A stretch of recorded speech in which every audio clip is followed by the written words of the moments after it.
Chapter 3. From this day, natural philosophy, and particularly chemistry, in the most comprehensive sense of the term, became nearly my sole occupation. I read with ardor those works so full of genius and discrimination which modern inquirers have written on these subjects. I attended the lectures and cultivated the acquaintance of the men of science of the university, and I found even in Monsieur Krempe a great deal of sound sense and real information, combined, it is true, with a repulsive physiognomy and manners, but not on that account the less valuable. In Monsieur Waldman I found a true friend. His gentleness was never tinged by dogmatism, and his instructions were given with an air of frankness and good nature that banished every idea of pedantry. It was, perhaps, the amiable character of the man that inclined me much more to that branch of natural philosophy which he professed, than an intrinsic love for the science itself. But this state of mind had place only in the first steps towards knowledge. The more I fully entered into the science, the more exclusively I pursued it for its own sake. That application, which at first had been a matter of duty and resolution, now became so ardent and eager that the stars often disappeared in the light of morning while I was yet engaged in my laboratory. As I applied so closely, it may be easily conceived that I improved rapidly. My ardor was indeed the astonishment of the students, and my proficiency that of the masters. Professor Krempe often asked me, with a sly smile, how Cornelius Agrippa went on, while Monsieur Waldman expressed the most heartfelt exultation in my progress. 2 years passed in this manner, during which I paid no visit to Geneva, but was engaged heart and soul in the pursuit of some discoveries which I hoped to make. None but those who have experienced them can conceive of the enticements of science. In other studies you go as far as others have gone before you, and there is nothing more to know, but in scientific pursuit there is continual food for discovery and wonder. A mind of moderate capacity, which closely pursues one study, must infallibly arrive at great proficiency in that study, and I, who continually sought the attainment of one object of pursuit, and was solely wrapped up in this, improved so rapidly that, at the end of 2 years, I made some discoveries in the improvement of some chemical instruments which procured me great esteem and admiration at the university. When I arrived at this point, and had become as well acquainted with the theory and practice of natural philosophy as depended on the lessons of any of the professors at Ingolstadt, my residence there being no longer conducive to my improvement, I thought of returning to my friends and native town, when an incident happened that protracted my stay. One of the phenomena which had particularly attracted my attention was the structure of the human frame, and indeed any animal endued with life. Whence, I often asked myself, did the principle of life proceed? It was a bold question, and one which has ever been considered as a mystery. Yet with how many things are we upon the brink of becoming acquainted, if cowardice or carelessness did not restrain our inquiries? I revolved these circumstances in my mind, and determined thenceforth to apply myself more particularly to those branches of natural philosophy which relate to physiology. Unless I had been animated by an almost supernatural enthusiasm, my application to this study would have been irksome and almost intolerable. You examine the cause of life. We must first have recourse to death. I became acquainted with the science of anatomy, but this was not sufficient. I must also observe the natural decay and corruption of the human body. In my education, my father had taken the greatest precautions that my mind should be impressed with no supernatural horrors. I do not ever remember to have trembled at a state of superstition, or to have feared the apparition of a spirit. Darkness had no effect upon my fancy, and a churchyard was, to me, merely the receptacle of bodies deprived of life, which, from being the seat of beauty and strength, had become food for the worm. Now I was led to examine the cause and progress of this decay, and forced to spend days and nights in vaults and charnel houses. My attention was fixed upon every object the most insupportable to the delicacies of the human feelings. I saw how the fine form of man was degraded and wasted. I beheld the corruption of death succeed to the blooming cheek of life. I saw how the worm inherited the wonders of the eye and brain. I paused, examining and analyzing all the minutiae of causation, as exemplified in the change from life to death and death to life, until from the midst of this darkness, a sudden light broke in upon me. A light so brilliant and wondrous, yet so simple, that while I became dizzy with the immensity of prospect which it illustrated, I was surprised that among so many men of genius, who had directed their inquiries towards the same science, that I alone should be reserved to discover so astonishing a secret. Remember, I am not recording the vision of a madman. The sun does not more certainly shine in the heavens than that which I now affirm is true. Some miracle might have produced it, yet the stages of discovery were distinct and probable. After days and nights of incredible labor and fatigue, I succeeded in discovering the cause of generation and life. Nay, more. I became myself capable of bestowing animation upon lifeless matter. The astonishment which I had at first experienced on this discovery soon gave place to delight and rapture. After so much time spent in painful labor, to arrive at once at the summit of my desires was the most gratifying consummation of my toils.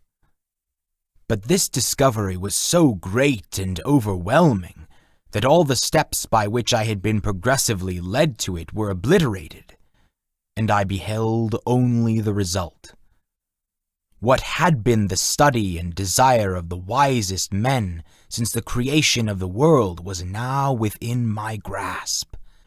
Not that, like a magic scene, it all opened upon me at once. The information I had obtained was a nature rather to direct my endeavors so soon as I should point them towards the object of my search, than to exhibit that object already accomplished.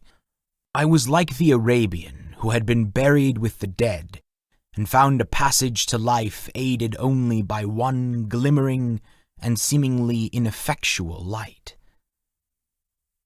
I see by your eagerness, and the wonder and hope which your eyes express, my friend, that you expect to be informed of the secret with which I am acquainted. That cannot be.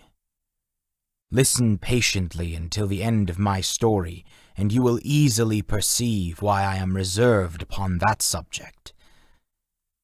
I will not lead you on, unguarded and ardent as I was, to your destruction and infallible misery. Learn from me, if not by my precepts, at least by my example, how dangerous is the acquirement of knowledge, and how much happier that man is who believes his native town to be the world, than he who aspires to become greater than his nature will allow. When I found so astonishing a power placed within my hands, I hesitated a long time concerning the manner in which I should employ it.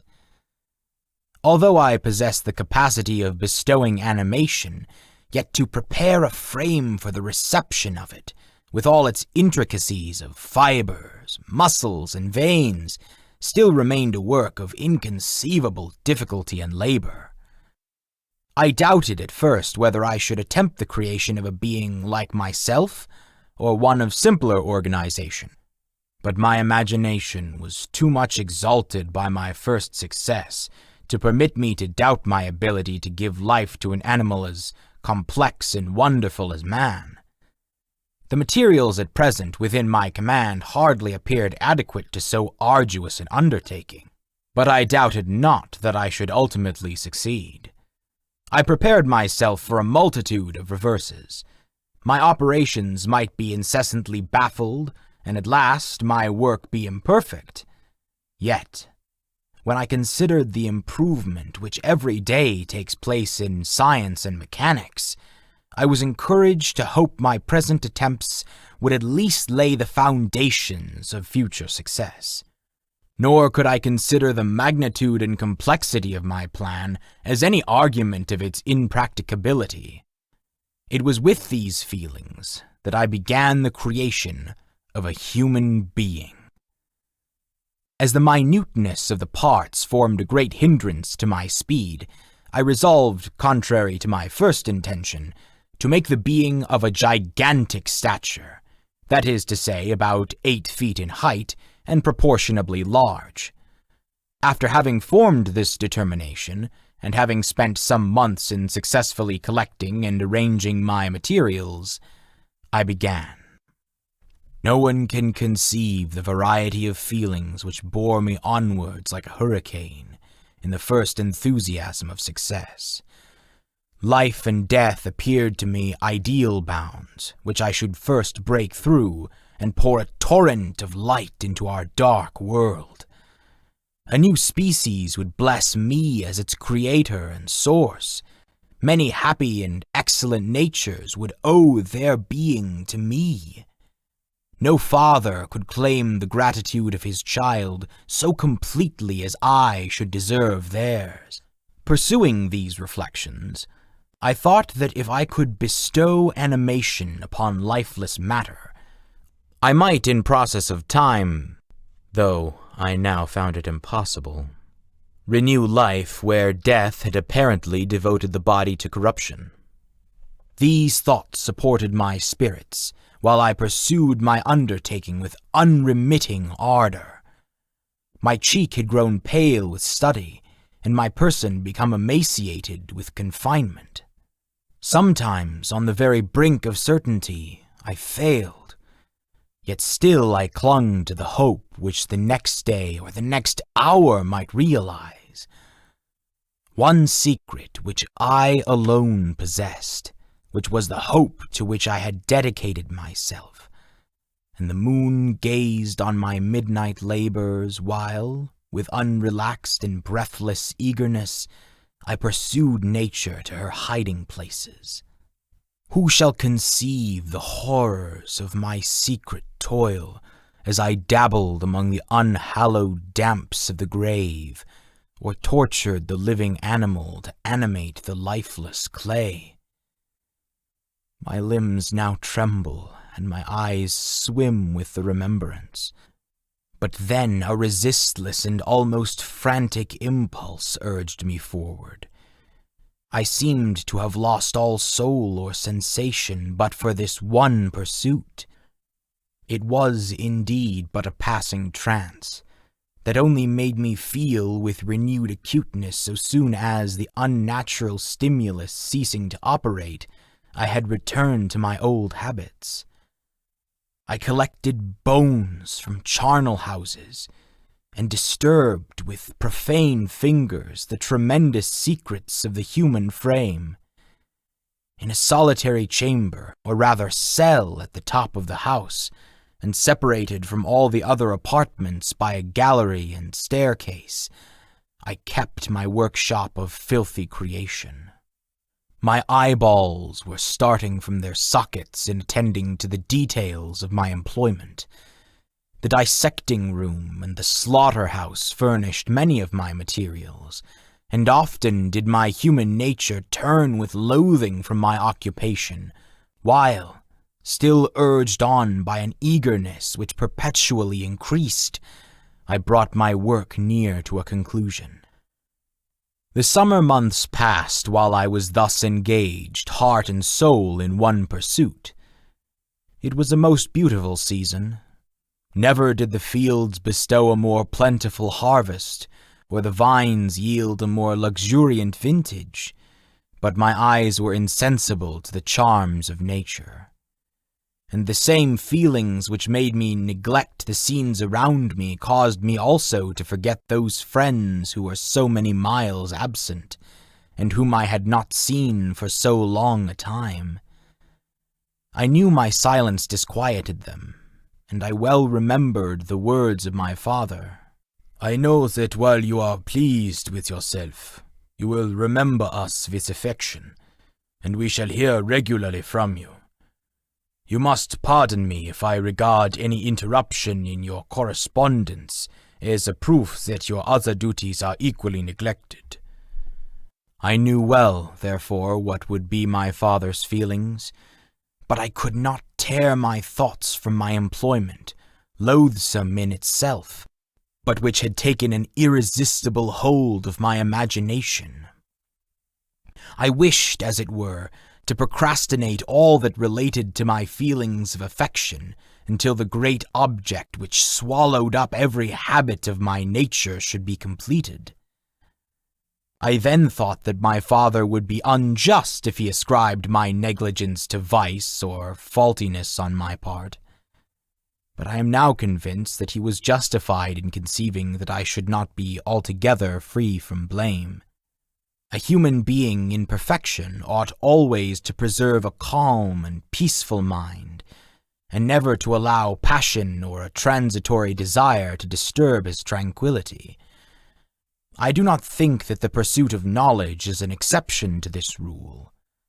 If the study to which you apply yourself has a tendency to weaken your affections, and to destroy your taste for those simple pleasures in which no alloy can possibly mix, then that study is certainly unlawful, that is to say, not befitting the human mind. If this rule were always observed, if no man allowed any pursuit whatsoever to interfere with the tranquillity of his domestic affections, Greece had not been enslaved. Caesar would have spared his country. America would have been discovered more gradually, and the empires of Mexico and Peru had not been destroyed.